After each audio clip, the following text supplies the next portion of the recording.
So we just wrapped up the meetings with Connie Conticello. This is Sharon. Sharon played her role incredibly well. I'll say this, first of all, you guys did a nice job. The preparation was obvious. We realized this is a very, very artificial environment with a long Mhm. case study with 20 minutes with different people and etc.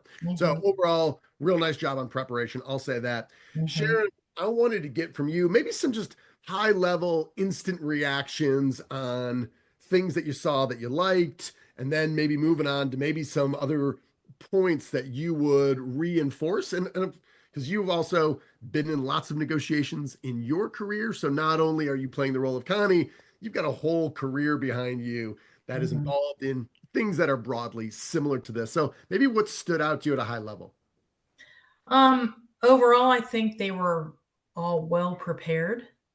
Um, some more than others, but they did their homework. Um, they were expecting pushback, and they were ready for it. So that was good. Sometimes they got lost in the numbers. Um, and I was trying to steer away from being specific about numbers because I wanted to get concessions on, more of the, special orders and things like that. Yeah. Maddie, what you mentioned something about the power of the pause. I'd like you to bring that up and maybe Sharon after Maddie gives that context. I'd love to hear your perspective being in that role in these meetings. Yes, overall, our teams did a great job of setting the agenda, and you could tell they were very task driven. They had an objective and they were going to get there, although they didn't pause. And so I wrote down for every single team the power of the pause and being able to actually present what your ask is, pause, see what Connie's going to say. Um, Mhm. be able to listen to that and get feedback and be able to gain those wins and kind of collect them along the way so that you're winning and getting those hard ask up to that 10% discount. Connie, how did you feel about that? Yes, they did not ask. And the majority of the time they weren't. They were skirting around the issue. They didn't come right out and ask for that concession. So I think that's important. You have to nail down that win, and then that also would give them more confidence for the next thing. And so they need to build on their success, just like you said. Exactly. Yeah. I think there was, they had those easy wins and the ability to collect those at first and then kind of move on. And Connie, you did a great job of just pushing back and being able to, it's okay to have that pushback and just kind of keep calm and cool and collected and then kind of provide a concession there too. There was times that you offered up concessions, which kind of got them motivated. But being able to have those alternate plans, like Bradley's mentioned before, when you're coming to a negotiation, be able to offer different things. Hmm. That I didn't feel that they did a lot of thinking on their feet, and that's important. I think as a salesperson to be able to manipulate the conversation to steer back to the original goal. Um, I don't know if they weren't expecting me to push back, but they didn't have a lot of things to say to overcome those objectives. Yeah, I think you provided a masterclass to them on the power of silence when many people, and again, I think this is kind of the other side of the preparation, which is a positive. I think in each group at least had one or more people you could kind of read something that was fairly scripted and then stop and look up.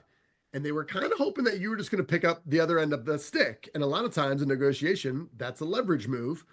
And you just sat there for a minute and you let that just weigh on everyone. If they didn't jump in, you'd say, like, I think you asked one group, like, was there a question in there? Do you have a direct ask for me? But I think that's a power we can use too. And it could sound like something, Mhm, mhm. you know, Connie, in the scope, we have not been honoring the quantity of deliveries. We've been going over there.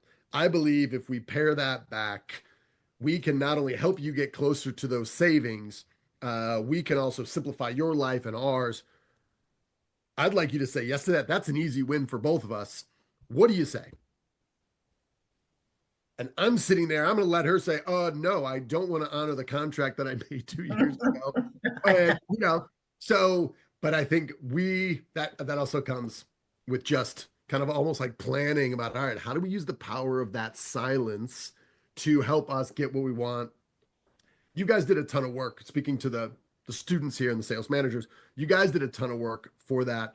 If this was real life scenario for Bennis & Sons and kind of a potentially kind of a live or die scenario, something that I'd recommend and we often help clients with is we set up at least 1 or 2 mock meetings and we find someone who plays the role, get them educated, and we go back and forth. And when you start off and say, you're going to give me 10% or what? Someone's like, yes, indeed. That is why we are here, Connie. Like, all right, pause for a minute. Is that the best response? Let's regroup, right? To kind of role play it. Now, that would be above and beyond for this, but that's the whole reason for us to kind of do this, is to have these uncomfortable feelings, be like, man, I could have played that better. Well, good. Our hope is that we play better, in these live negotiations.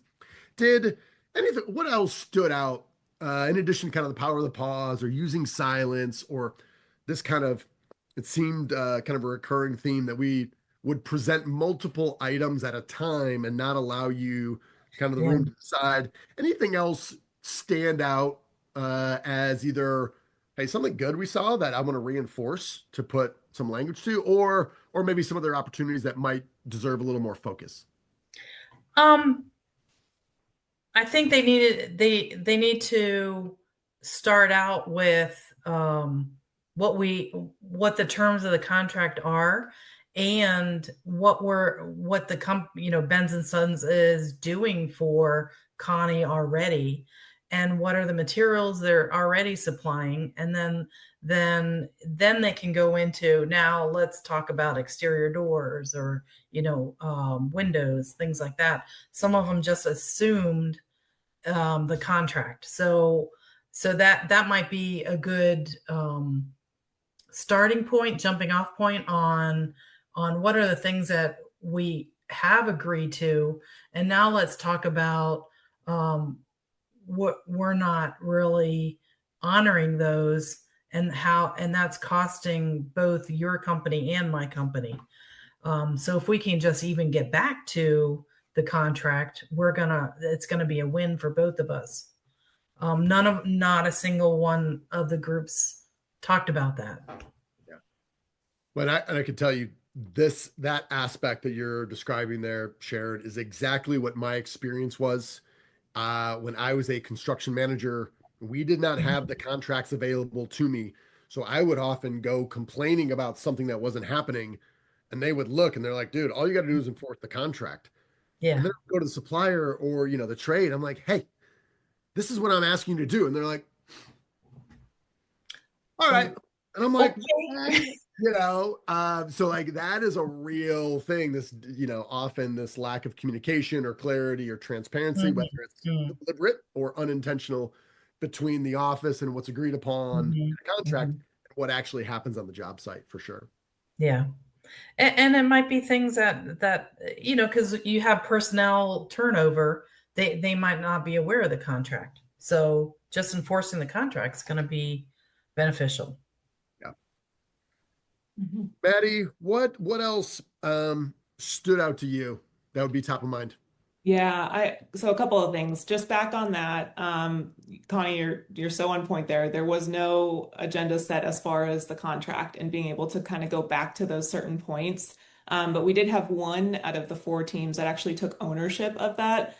You did a great job of pushing back and saying, well, I haven't had to do this in a year, or like, this is, why now? And kind of keep pushing back in those ways. And 1 team said, you know what, that's on us.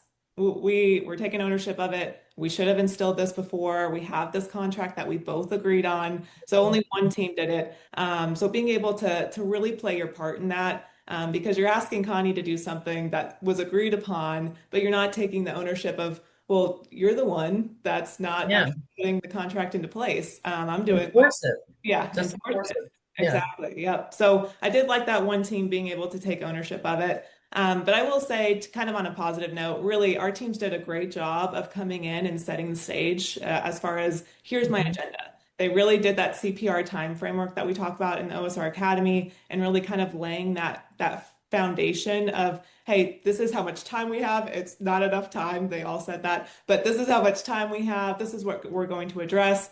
Connie, do you have anything to add just to make sure that we're getting all the things accomplished and getting all of our goals? So I thought they all really did a great job of that. Mhm. Mhm. Connie, Sharon, I know. I'm You just call curious. me Connie. I've said it this whole time. There You're you go. still a There you character go. for me. Uh, Here's a question for you. Round number as close as you get. So imagine you had 4 meetings, 20 minutes each. We roll that all together. You had 80 minutes of meetings. What would you place the percentage of time of those 80 minutes that you were speaking? So we kind of talk about this idea, kind of a football analogy about time of possession, in that mainly in football, this is more or less true. Um, the team that has the ball more oftentimes will win that game. And we kind of say in sales, it's often reversed, which is if we say the time of possession is who is speaking, who's doing the speaking, and the more that we're speaking, the less we're not listening, which would give us maybe more options there. So is that kind of setup, round numbers? What percent of the Hmm. time of those 80 minutes do you think you were speaking? I think it's pretty low. Um, 15, 20%. Maddie, what would you say? I had her at 30%. There was teams that you were able to speak more than others. Yeah. Yeah. Some of them couldn't even get a word in edgewise. Yeah. Yeah. And again, this is a very artificial environment. My Mhm. guess is, and we can check this out with using AI, my guess is it's closer to 10%. Oh, And, you okay. know, is that right? Yeah, maybe not. Maybe 15%. But I think it's having those ways where you can constantly spin it back and get somebody talking. And some groups did better than others. Now in this environment, we're very much coaching Connie to say, put the ball back in their court, be short, use the power of Mhm. the Mhm. silence to kind of do that. Um, this is probably going to be different, but when you have those meetings or negotiations with prospects or existing customers, and you come up with interesting questions and they are just talking, invariably they're going to give you some nuggets that and more opportunities and concessions, the things that Mhm. you Mhm. didn't anticipate. So just something to kind of keep in mind there. Yeah, exactly. The more that you can get Connie to talk, and the more that she's gonna make concessions. And you're right, give nuggets or even more options. That last group giving price guarantees, that was great. Right. It wasn't in the script, and but I thought that was a good concession. Yeah, we talk about creativity. The Mhm. Jeremy, Joe, and Jacob group, they kind of gave you a good, better, best when they were talking about days sales outstanding and 2%. Mhm. We can give you more if it's 30 days. They Mhm. often said, hey, if you want to pay every 15 days, we can do this. Mhm. Yeah, yeah, I hadn't thought of yeah. that. Same lines. Yeah, and that's where I think too, it's treating these negotiations as a bit of a challenge on creativity. Yes, we can, but if we just come with this set here, we're going to end up negotiating price. But if we have this wide alternative and say, hey, let's just throw it out. And I've thrown out stuff and have someone say, like, I didn't get it. What? With that? It's like, how is that relevant here? I'm like, I'm just trying, I'm just testing some things, you know? And you're like, all right, that didn't work. Let's try something Yeah, else. But yeah. just trying to get creative on, win-win opportunities. And they may have taken some time at the beginning to do more personal things like how's your son, how's your pet dog, or whatever. Yeah, I always try to find something in common with the Yeah. person I'm talking to so that I can bring it up the next time that we talk. like you did, Maddie. You asked about my mom. That was great. That was exactly the type of thing that a good salesperson is going to do. Yeah. For this, that I know they had the the shot clock counting down, and we kind of told them, I'm like, if you go into the sun situation, that could be dangerous territory. So we kind of guided Oh, you can. against Okay. the Okay. rapport building, but I do think this group, that's a strength of theirs anyway, to look for those opportunities. And I don't know, Okay. Okay. what else? Anything else on your list there? Yeah, I'm curious, Sharon, how you feel about the collectively, how the teams did. We talk about asking for what you want in the OSR Academy, especially within like the journey of negotiation. So how do you feel like the teams did overall in being able to really kind of circle back to things and truly ask for those discounts or for those agreements on the contract? They have room to grow, but I think they've got a good base of knowledge right now, and they know how to prepare themselves for a meeting. They just need to get better at asking for the yes, Mhm. and that comes with time and experience. Mhm. Bradley, you're big on asking for what you want.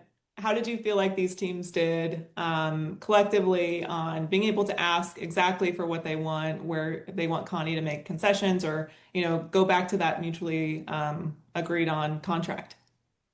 Every one of these, there's a note or two with multiple people where I just wrote AFWYW. Ask for what you want. And my default, it's not going to be right for everyone. My default is to do it with a little bit of humor. And you've heard me say this, I do this all the time, where I'm like, Connie, exterior doors, you are paying more currently, and you took it away from us out of vengeance. Remember? That's all right. It's okay. We're not hurt by it. Let's do that right now. We're going to save you money. You're the exact same product. Say yes. Say yes right now. Will you please? And then kind of like whatever that's going to be. But pause, and I'm going to ask for exactly what I want. And what I'm trying to do is eliminate any sort of confusion. And I'm going to like put it right there. I'm like, I teed it up.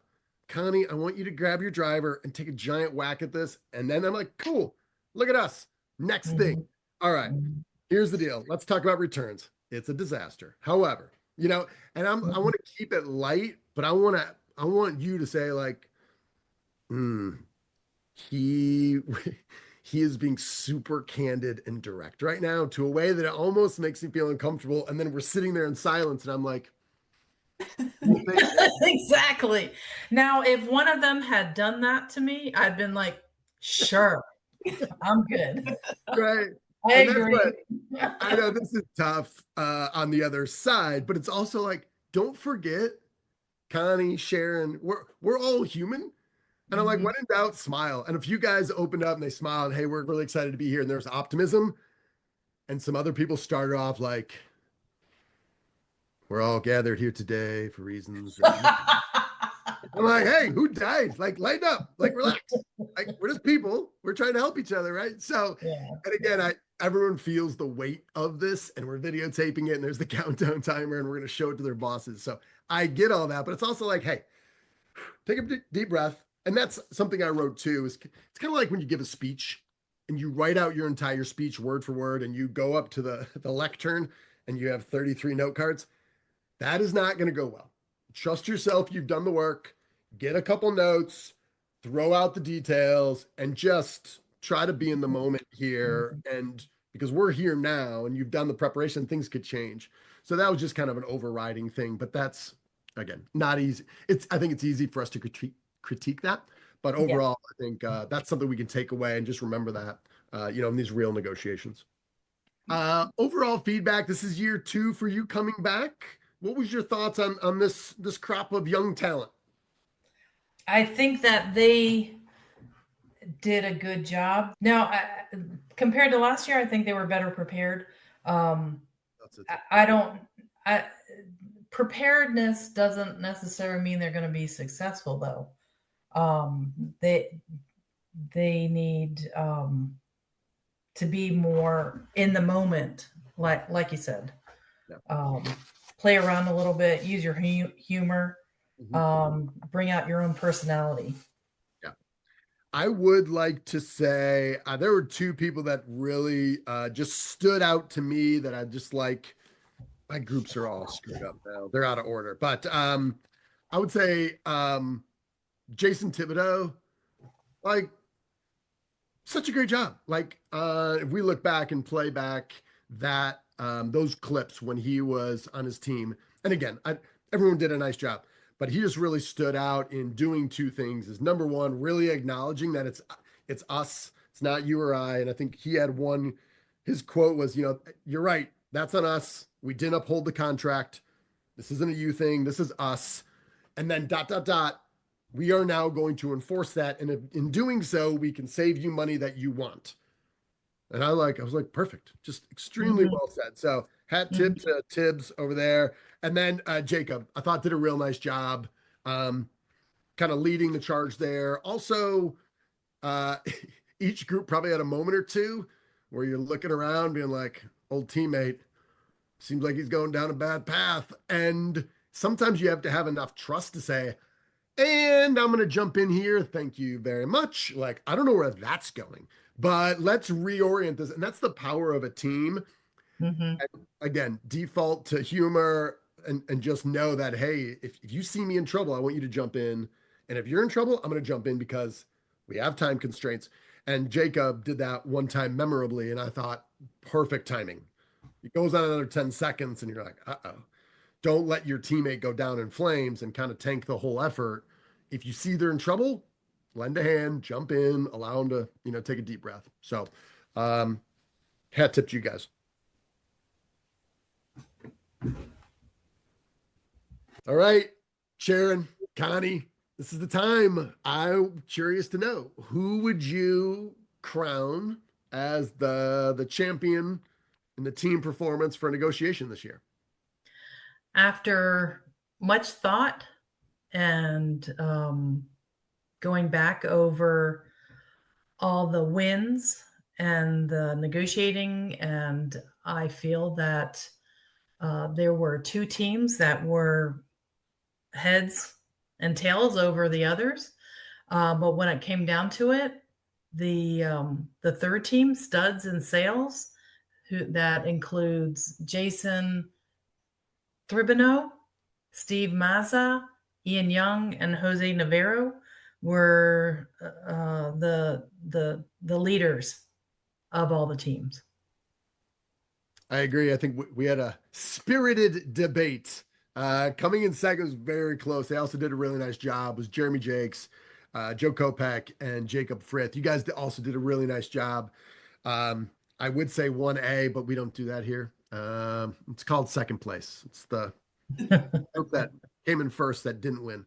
But no, really nice job there. And again, it is not lost on us the amount of preparation you put in and the stress. And it's summertime and there's vacations and you've got all your builders that are working really hard. And in this environment, we got to do a lot of prospecting. So really proud of your, let's say, commitment to put in the time and come prepared. And that absolutely shown through. So I want to thank you. Absolutely. Yes, we appreciate all your hard work. It was very obvious how prepared, and Sharon's mentioned it several times now, but every group came in really prepared, and we were excited to see that. But it was neck and neck, and we really saw those big winners as far as being able to collect your wins, kind of move through the contract, things like that. So we were excited to kind of see Studs and Sales come on top. They've been a clear winner. They've won, I think, 7 out of 8 weeks for term 4 as far as having the highest average each week. So you guys really worked hard, and but we appreciate everybody kind of getting together and working with your teams. I know you met regularly, so thanks for all that you've put in. Yep. And Sharon, of course, thank you to you. We also realize this is a very strange artificial environment. You perfectly embodied Connie and really appreciate your time. So thank you very much. Well, and I really wish everyone much success at your career.